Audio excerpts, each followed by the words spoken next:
I'm really excited to be doing this today, and it's likely if you're one of the people who is looking at this, you might be one of my psychotherapy clients. Welcome. We're going to be learning 3 very basic movements today, as well as the basic Qigong posture, the Wuji posture. But before we start, I want to address something with you, which is that not only are these movements traditional, serving our physical well-being, for some people their spiritual well-being, but because I'm a psychotherapist, what I have found is that there's a great benefit when we do Qigong for supporting emotional health. So we're going to be sprinkling in some of those ideas along the way, and I think you're going to find them interesting, and maybe you can incorporate them into your daily life. All right, so we're going to begin with what is called the Wuji posture. Now this stance is, I like to think of it as kind of home base, right? Running the base is coming home to rest. And the idea of Wuji is that it's a position of kind of like expansive nothingness. If you're a student of Taoism or especially Buddhism, you might be familiar with that idea. And in that space of the nothing is where everything resides, everything's pure, and there is peace, right? So that's what we're aiming for in our life psychologically, right? A place of tranquility where we can come back and rest and find grounding, not only from a place of harmony, but harmony with the things that are difficult for us as well. That's how life is lived, for us to be able to hold the tension of the opposites of everything all at once and do that skillfully. So this is what our Wuji posture looks like.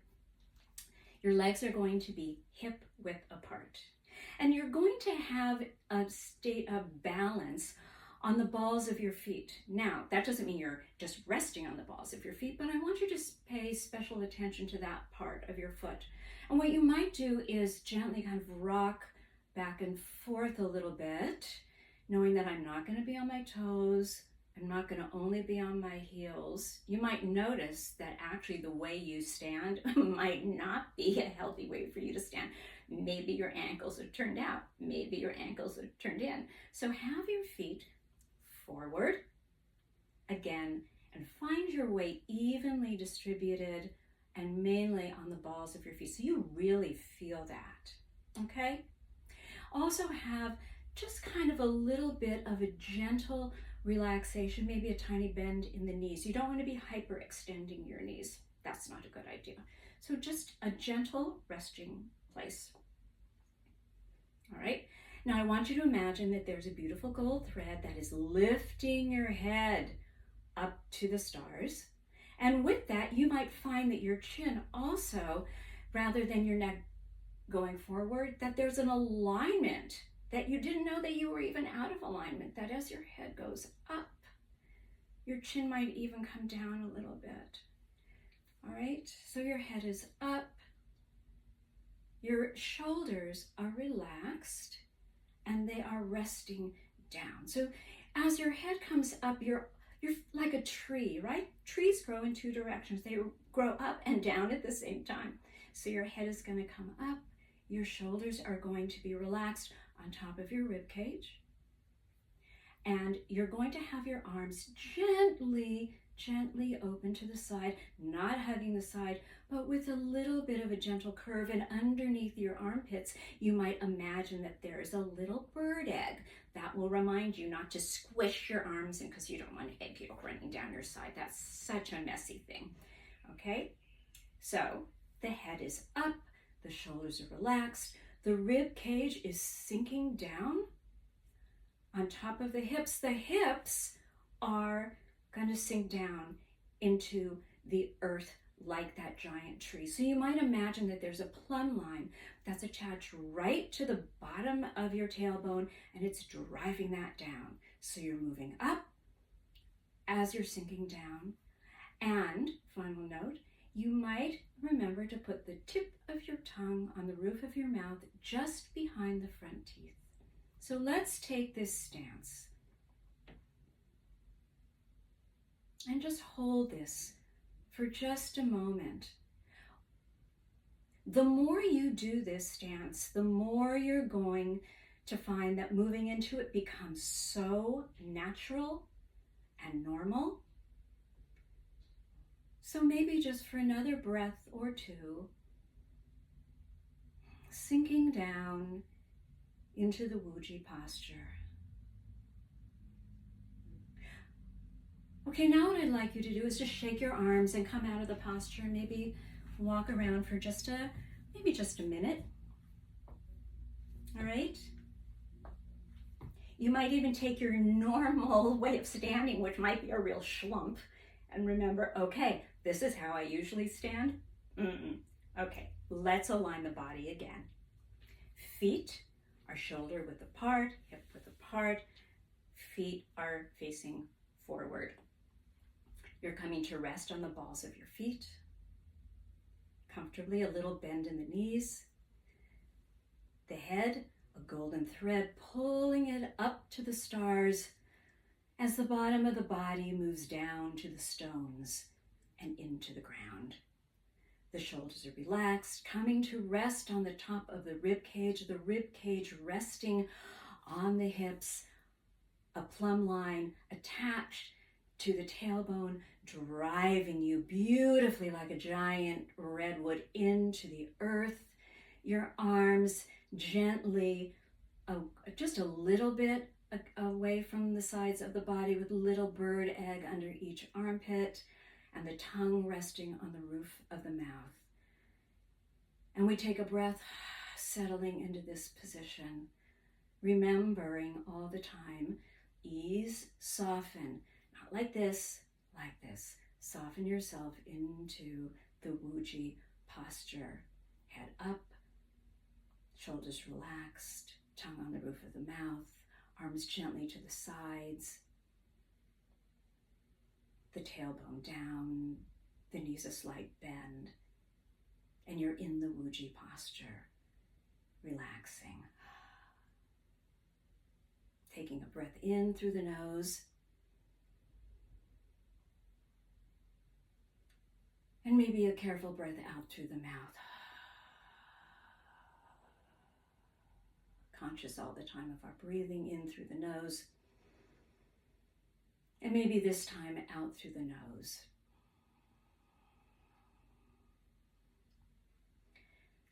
Remembering that our body is relaxed and steady in this place. This could be a place of meditation for you if you're comfortable, gazing out in front of you, perhaps maybe 8 feet out on the floor in front of you, or maybe out to the wall, or maybe out a window, looking out to possibility. Or if you'd like, gently, gently closing the eyes with a flutter of the eyelids, looking down at the floor directly, maybe 3 feet in front of you. And also thinking about this space of Wuji. Again, this space of nothing, where everything is, where the mind isn't racing down rivers of white water, but just coming back to the present moment, to feel into our space, our life, that we can skillfully hold it all. Remember, you're here today because you've survived every day until now. So you're doing a great job in your life, no matter what challenges have presented themselves. And from this space, just listen to my voice for a moment. We're going to start with one of the 5 natural elements. And the element we're going to start with is the element of water. The associated organ is the kidneys. The season is winter. And the element, right, again, is water. Imagine your kidneys. We are in winter, a place you've traveled through many, many times in your life. And now what I'd like you to do in this place is maybe even imagine the deep color of an oceanic blue. It is so beautiful, deep, deep blue with a purple tone to it. If you can't imagine that, just release that image. It doesn't matter. We all know what it's like to hold the feeling of fear, which is associated with this element. We know what it's like to be stuck in fear. We know what it's like to let go of fear. And what I'd like you to do now is place one hand, the palm of your hand, on the back of your body. This low back area is where the kidneys live. So we're going to put one hand back. If you can't do this, feel free to have your hand at your side, wherever you're comfortable. If you can, place your hand on your lower back. And what this is also going to do is give you a little bit of focus on the low back. And now what I'd like you to do is your hand is going to cut across your body. It is going to come up and around. When it gets to the top, your hand, your palm, is going to face back, and it's going to complete the circle. Again, your hand will come up, across, up, changing directions at the top of the circle, and back, and across, up. Now, you don't have to do this in an extreme way. In fact, imagine, don't force, just a gentle way, as if you are moving water, like a water wheel around, and your eyes are going to very gently, perhaps, be watching your hand come around, up, with your palm rotating at the top of the circle, and down at the back. And what's driving this is this area of the small back. You're not rotating your entire body. What's driving this is the small of the back. You can feel from your hand how your low back is opening, right? You can feel the opening, and as you come back down, you can feel the closing. So this area, this low back area, and of course you're going to feel it a little bit in your hips, but it's really being driven by your low back. Now, if this is uncomfortable for you, you can make the circle as small as you want. Never feel forced. Never feel like you're going into jock athletic mode. You're paying attention to your body. And what I'd like you to also now think about is the flow of water. Can you imagine your hand moving this water? Sometimes water is stagnant. Sometimes it's frozen. Sometimes it's gigantic and glacial. Sometimes it's white water. And all of those forms of water are normal. They're natural. They are a part of nature.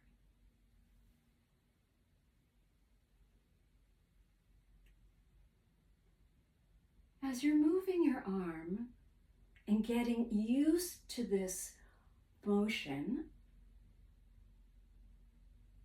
as you're moving through water,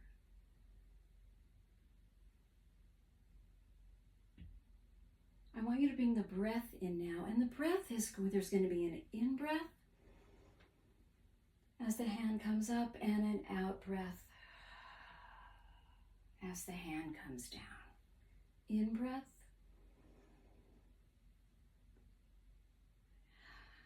And out-breath. The in-breath.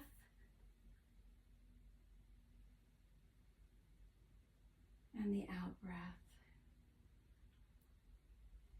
Now let's change sides. You're going to bring the other hand, palm against the small of the back.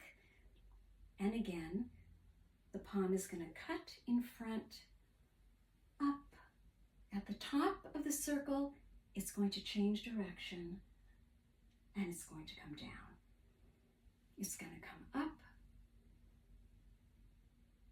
with an in-breath and down with an out-breath. The small of the back leading the motion. The eyes gently watching the movement of the hand. Now consider this. In the winter months, when hibernation is happening, and sometimes we go internally, actually you probably do that all the time, but think of this as a winter month where you're looking inside and maybe you're more consumed with the feelings that you have. Fear is one of those emotions that can really live in us. It feels so present. It sometimes carries information, which is good, right? What are we afraid of? But when does fear become a problem? When it's not flowing, when it's not moving. It can move slowly like a glacier, or like the tiniest stream, or like the tide flowing in and out, but we want it to move. We don't need to get rid of it. We can't just get rid of our feelings, you know. But what we can do is create a motion around the fear, where the fear is not stuck, where we understand it, but it's fluid, and maybe we can even reduce its size to being a tiny, tiny little stream. It doesn't always have to be white water. After all, it's our fear. It belongs to us. We can determine how it's moving. And when your hand comes down, let's rest for a moment, perhaps with both hands on the belly. Maybe with this diamond in front of our navel. So we just sit and feel this for a moment. Feel how the small of the back has moved, has opened and closed. How the arms have moved like water wheels, not stuck, but in motion. And how if we understand our fear, especially understanding our fear, we come to know it as something that is fluid and movable, like the water in the winter,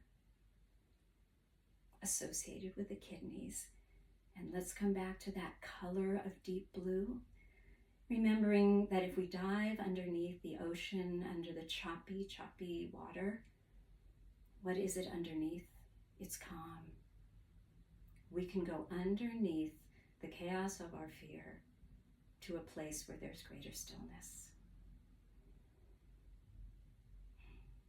And now the next season we're going to enter is spring. And the element is wood. The color is vibrant green, and the organ system is the liver.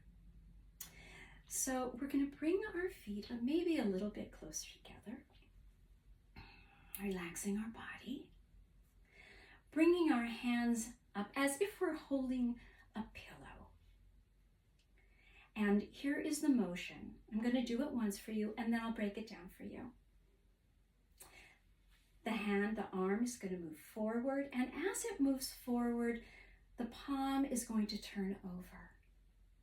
Reaching out. Now, you're not reaching out like this. You're reaching out in a rather gentle way, where the arm comes forward, and it guides you forward as if with the eyesight you are looking into the horizon area where nothing's being determined in your life yet. There's open, wonderful inner space. As the arm comes back, the other arm has started to move out, and there's an exchange of energy. One arm reaching, with the eyesight following. The next arm comes out, and I'm going to do this from the side so it'll be a little bit easier also for you to see. The arm is coming out, turning over, reaching for the horizon, and on its way back, here comes the other arm, its friend. The palms are exchanging a moment of energy. So we are moving back and forth. You might even find that as you're coming back, you find that there's kind of a rocking up and down in your knees, a lifting and settling, which is fine if you'd like to do that. As the arms move out, you are going to be driving this motion from the rib cage, and your arms are actually going to be massaging your body. So don't be afraid to really get into this motion. Moving in, moving out. And what you might do is just pause for a moment and just kind of drive this with one arm. So you get the sense of what this is like. I think you're going to find that this is a very organic motion for you. Let's try it on the other side. The arm comes out, the palm turns, there's a reaching, it comes back. The arm goes out, the palm turns, there's a reaching, and it comes back. Okay, so let's do this together, both arms. And I'm going to suggest that you just allow the breath to be normal and natural. Maybe thinking and remembering, oh, right, you have this liver that's right on the right side under your rib cage that would love a little massage. And I want you to just for a moment, as you are doing this motion, feeling it, following the eyesight out into the beautiful, vast, unknown future of your life, which is going to be terrific. I want you to think about anger and how we get stuck in anger and ruminate with anger. If you ask yourself when you're angry how you feel, you're probably going to get one of the most sincere and honest answers. But anger can also inflate the experience. So once you have recognized the information that anger is carrying, similar to fear, you're not going to get rid of it. People often say, I just don't want to feel that anymore. That's not going to happen. But what you can do is soften the emotion. And one of the things I love about this particular movement is what anger wants is to be massaged. It wants the rough edges taken away. It doesn't have to be brittle. It can actually live in a softer place, carrying information without it torturing you, without the feeling being so exhausted and punishing, without it getting in your way, harming you, harming others. And I really think that this particular motion is a really great reminder of soften up, look to the future where things have not been determined. This motion you feeling in this moment, the emotion is only now. It doesn't have to last in this harsh form forever. It can be massaged into something that is going to grow into something that you can use So in this element of wood, in this motion of the rocking and the massaging, in this springtime when things are growing, perhaps your anger is going to grow into something useful for you. Besides, you're also massaging your inner self, and boy, is that good for you. Remember driving from the ribs, looking out into the distance, where nothing has been written yet. How lucky for us. Okay, now let's come back and just settle for a moment again.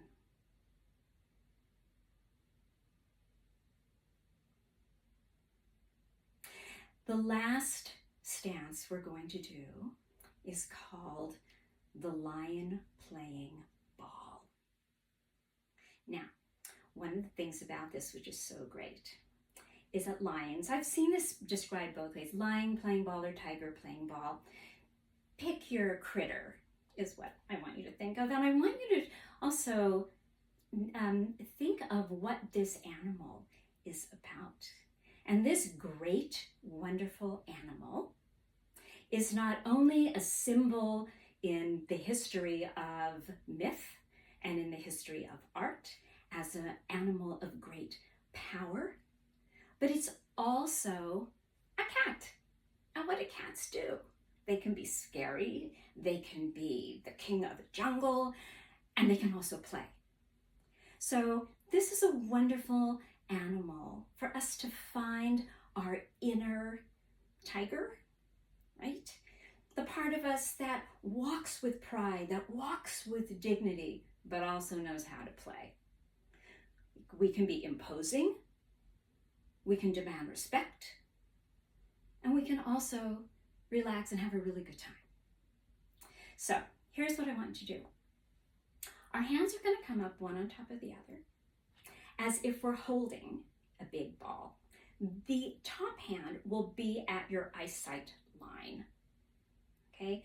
It's like a beach ball. The other may be about waist high. And we're going to start by simply moving the ball. One hand up,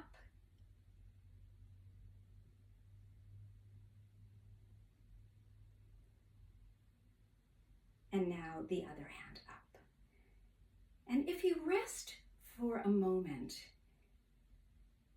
you can really feel the ball, right? You can feel maybe the energy of holding this light, beautiful beach ball. Maybe you throw it up for a minute, and you catch it.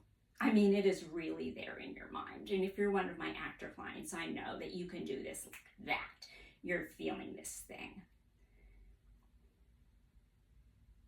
We're going to rotate the ball. Rotating the ball. And now what I'd like you to do is you're going to move the ball to the side. And as you, just follow me, I'm going to show you this once. As you're moving your body back to the center, you are going to be rotating this beautiful ball, your tiger beach ball, and it's going to come to the other side. Now you're going to move back to the center with your ball.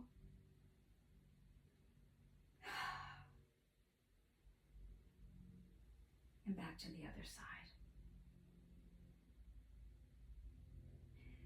Now, as you're doing this, remember, I'm going to pause here for one moment in the middle, that your Wuji posture is still in your mind with this golden thread reaching up, your shoulders relaxed, your tongue on the roof of the mouth, your knees slightly bent, right? Your feet facing forward, this plumb line on your tailbone rooting you down into the earth. So you have your posture, so you know you're aligned. Okay. Let's rotate the ball again. And let's come back to the side. Okay, and let's move the ball back into the center. And then back to the side, other side. To the center. Here it goes back to the other side. And again, the movement is really, it's gently in your hips, but you're feeling it also in the trunk of your body. Right in here. Feeling this beautiful, as your torso comes around your spine, gets this nice turn to it. Settling the shoulders, feeling your beach ball, feeling your power, concentrating in this moment on the tiger or the lion inside of you. How playful this is, and that as it moves, that you start to feel maybe even a flow around this. So you're not actually just stopping in the center, but you're moving back, turning the ball, moving to the other side, almost in a hypnotic way, with the eyes just gently following the direction that you're facing, feeling the beach ball. Now, when you come to this side, pause, and we're going to reverse this. We're going to come to the other side, carrying your ball with you. And now we're going to move into the center, turning the ball again. Now the opposite arm is up. So simple. Simple, organic, feeling the flow as we move back and forth. So as you're practicing this, perhaps just listen to my words for a moment.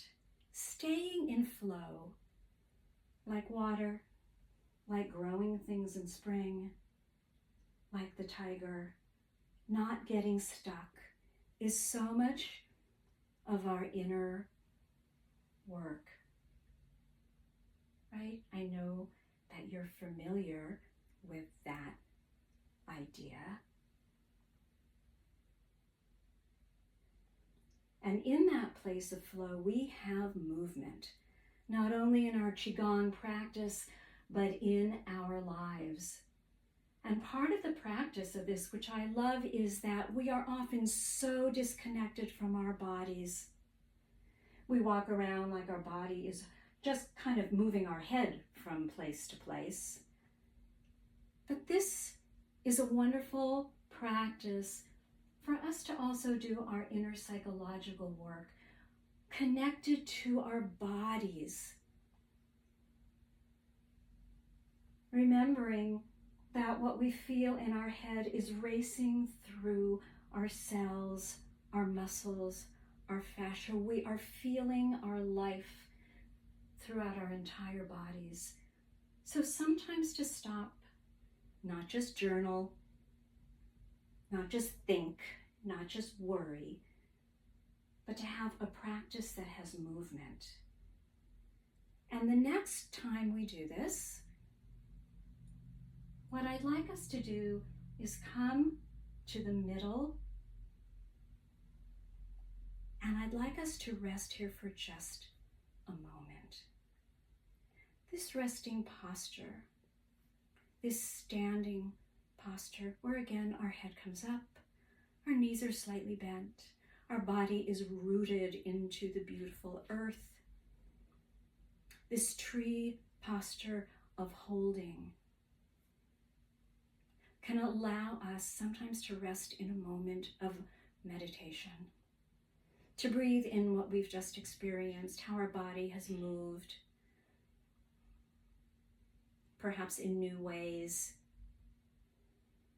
where we've been following the energy of our body, where we've been thinking about flow, where we've been thinking about our anger or perhaps our fear, and perhaps internalizing our strength as a mighty lion or tiger, and our ability to be playful and healthy.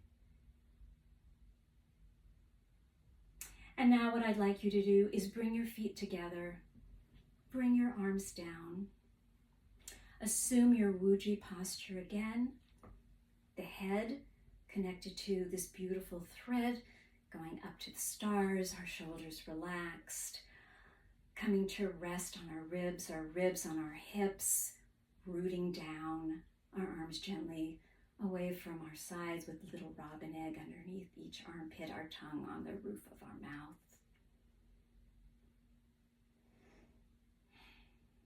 And now our arms are going to come up. You can follow me. Our fingertips meeting on top and gently coming down, settling our energy. Perhaps our hands with that little diamond over our navel, feeling our belly coming to rest. And thank you so much for this time that you spent with me. A little different, I know, but hopefully a treat. Thank you so much.